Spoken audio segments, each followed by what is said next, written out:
Wilujeng anjing sadayana Bapak atau Ibu guru anu kusim abdi dipihormat. Sareng sadaya rerencangan anu kusim abdi dipika nyaa khususna siswa kelas 6 nu dipika cinta. Langkung ti payun mangga urang sanggakan puji sinareng syukur ka Tuhan Yesus nu parantos masihan waktos ka urang sadayana. Dugi katiasa patepang rarai dina ieu acara. Puji Tuhan urang tiasa kempel di ieu tempat dina kaayaan sehat walafiat. Para hadirin anu kusim kuring dipihormat dina ieu waktos abdi bade ngadugikeun kumaha pentingna hirup sehat kanggo urang sadayana. Urang sadaya kedah atawa wajib ngajaga lingkungan sareng awak sorangan sangkan dijauhkeun tina segala penyakit. Kumargi kitu urang kedah ngalaksanakeun hirup sehat sadidinten ku cara anu sehat oge.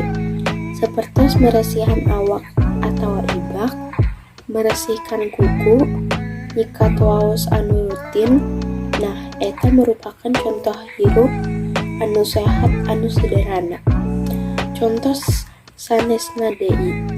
Lamun di lingkungan sakola nyaeta urang kedah micen sampah kana tempatna, nyiuh ludah di mana wae, batuk atawa beresin kudu nutupan baham, sareng ngalaksanakeun kewajiban piket di sakola. Sebab bersih teh mangrupakeun sebagian tina iman. Lamun saupami sadidinten urang tiasa ngajaga kebersihan, awak urang oge bakal sehat serta dijauhkeun dina anu ngaranna panyakit. Serta awak urang bakal bersih atanapi jauh tina kokotor. Sareng lingkungan di sabudeureun urang kedah mika cinta kana kebersihan sangkan hate urang oge jadi bersih.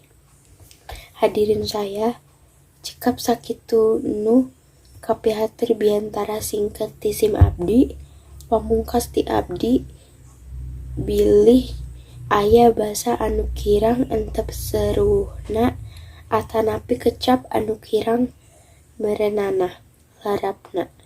Mugi kersa ngahapunten, hatur nuhun kana perhatosan.